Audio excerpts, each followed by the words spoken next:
हाँ तो दोस्तों, आज पढ़ते कक्षा 9th कृतिका हिंदी कृतिका के अंदर पाठ चौथा माटी वाली विद्यासागर नौटियाल का लिखा हुआ ये लेख है। उसकी ये प्रश्नोत्तर संबंधी पीडीएफ।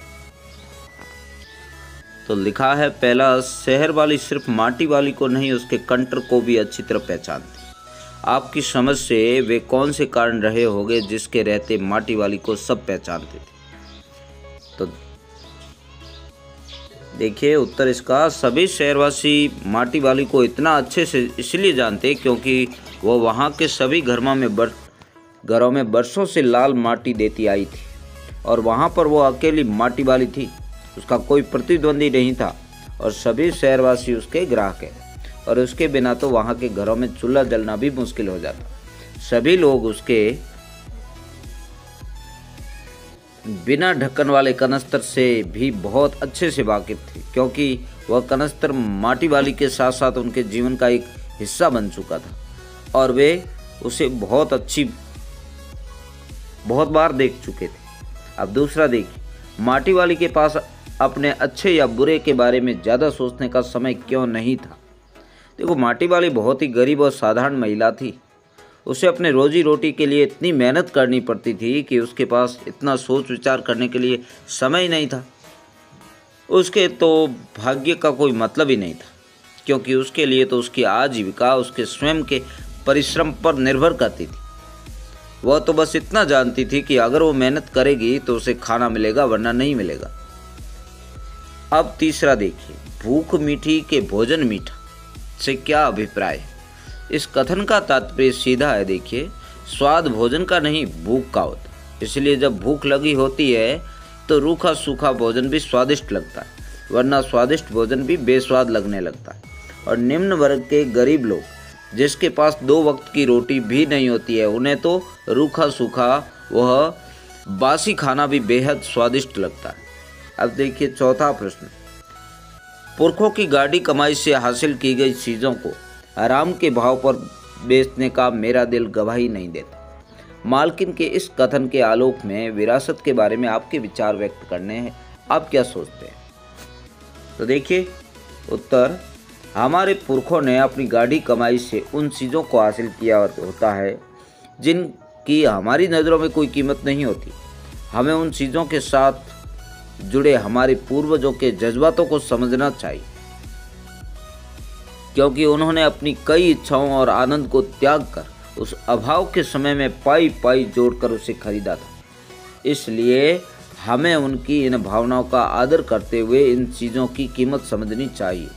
विरासत में मिली चीज़ों का मूल्य उनकी कीमत से तय नहीं किया जा सकता बल्कि उनसे जुड़ी भावनाओं और जज्बातों से तय किया जाता है। देखिए, इस चैनल को सब्सक्राइब अवश्य करें, इसमें ज़रा भी कंजूसी न करें। माटी वाली का रोटियों का इस तरह हिसाब लगाना उसकी किस मजबूरी को प्रकट करते हैं। माटी वाली का इस तरह रोटियों का हिसाब लगाना उसकी गरीबी को दर्शाता है और इससे हमें पता चलता है कि वो आर्थिक रूप से कितनी कमज़ोर थी और उसके लिए अपने और अपने पति के लिए 2 वक्त की रोटी कमा पाना भी मुश्किल था। छठा देखिए, आज माटी वाली बुड्ढे को कोरी रोटियां नहीं देगी। इस कथन के आधार पर माटी वाली के हृदय के भाव को अपने शब्दों में लिखना। देखिए, इस कथन से हमें माटी वाली के हृदय में अपने पति के लिए बसे प्रेम, आदर, सम्मान और समर्पण के भाव का पता चलता है।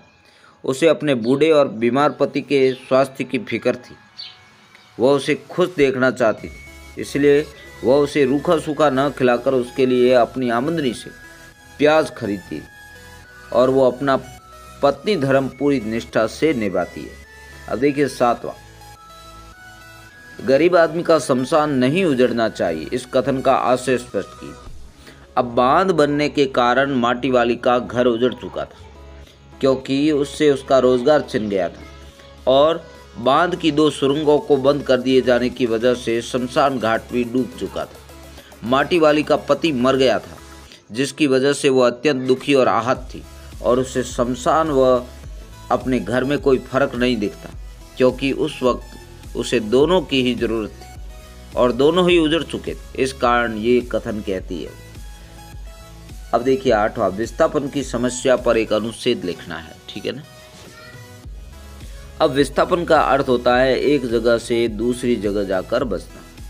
इसके कई कारण हो सकते हैं, जैसे किसी आपदा की वजह से जहां लोग रह रहे हैं वहां उनकी आजीविका खत्म हो जाना, बलपूर्वक लोगों को उनकी जगह से हटाया जाना, रोजगार के लिए दूसरी जगह जाना आदि। देखो अमीरों के लिए तो ये कोई समस्या नहीं है, लेकिन निम्न वर्ग के लोगों के लिए ये बहुत अधिक बड़ी समस्या है और उनके पास इससे उबर पाने के लिए कोई साधन नहीं होता है। सरकार उसके लिए उनकी मदद भी करती है, लेकिन पर्याप्त नहीं, क्योंकि उनको उस नई जगह पर सबसे ज़्यादा ज़रूरत होती है रोज़गार की, जो कि सरकार इतने सारे लोगों को देने में असमर्थ होती है। विस्थापन गरीबों के लिए बहुत बड़ी समस्या है, क्योंकि इससे उनके विकास का स्तर फिर भी उसी जगह पहुंच पाता है जहां से उन्होंने शुरुआत की। तो जय हिंद बच्चों, जय श्री कृष्णा, राधे राधे।